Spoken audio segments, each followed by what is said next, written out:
এই যে rail line দিয়ে হাঁটতেছি আমরা, এই হাঁটার অনুভূতিটা কি? এই সন্ধ্যা এখন লাগছে, কেবলে ঘুরঘোরা বেলা ঘুরঘোরা আসছে, খুব সুন্দর লাগছে। আর এই চারদিকে দেখা যাচ্ছে শুধু সবুজ আর সবুজ। তারপরেও এখানে কিছু দৃশ্য দেখতে পাচ্ছি, যেমন এই যে রূপপুর পারমাণবিক বিদ্যুৎ কেন্দ্র, এখানে কিছু অংশ দেখা যাচ্ছে। ও তার আচ্ছা পাশে আচ্ছা। এখানে এলে আছে হার্ডিং ব্রিজ সামনে আছে। হ্যাঁ হ্যাঁ, আমরা এই সাইডে আপনারা যে দেখছেন আরো অনেকগুলো ওখানে আনুদিকে আছে, বিল্ডিং আছে। তো আর এখানে এই সাইডে পেপার মিল আছে, পাখি ইপিজেটার সাইডে অনেক কিছু মিলে মানে একটা আর কি হেভি সুন্দর। এখন প্লেসটা কিন্তু অনেক সুন্দর। আর যদিও আপনার সচরাচর যে বিষয়টা আমরা লক্ষ্য করি, আহ, আমরা যখন কোনো ট্যুরে যাই তখন কিন্তু একটা উদ্দেশ্য থাকে যে আমরা সেখানে কি দেখতে যাচ্ছি, ঠিক আছে? তো আপনারা যারা দূর দূরান্ত থেকে আপনারা দেখবেন, একই জায়গায় কিন্তু অনেক কিছু দেখতে পারবেন না। আর যদি দেখতে না পারেন তাহলে কিন্তু সেখানে গিয়ে আপনাদের ট্যুর করে মন ভরবে না, ঠিক আছে?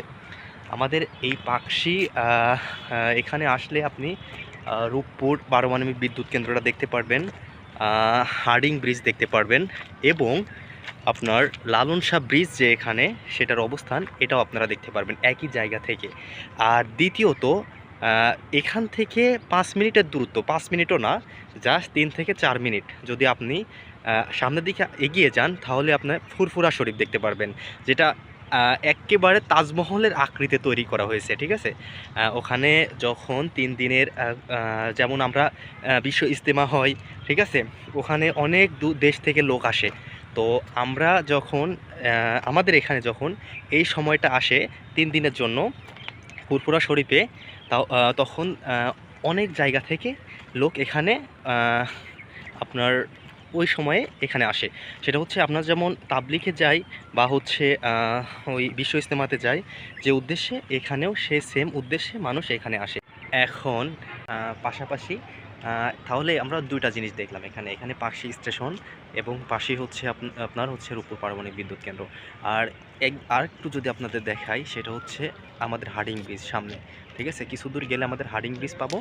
এখান থেকে আপনার ট্রেন গিয়ে ওই পার মানে পদ্মার ওই পারে অবস্থান করবে, সেখানেও একটা স্টেশন আছে, ঠিক আছে?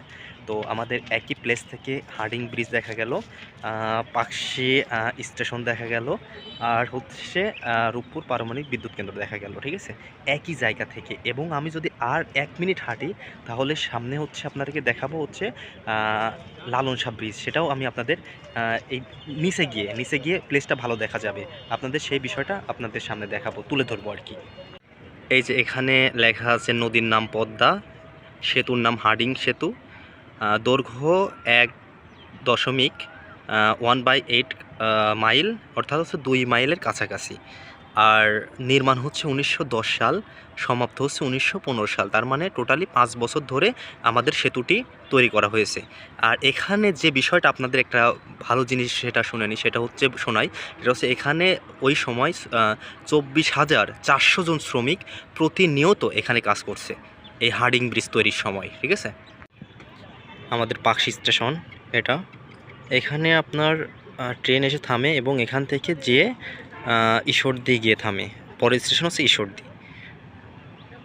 এটা আমাদের হার্ডিং ব্রিজের প্রথম যে পাকশি থেকে যাওয়ার সময় যে গেটটা দেখা যায় হার্ডিং ব্রিজের, সেটা হচ্ছে আমার সামনে, এখন আপনাদের সামনে। এখন যদিও এখন ট্রেন নাই, মেবি আপনার আধা ঘন্টা পর আবার ট্রেন যাবে এই রাস্তা দিয়ে।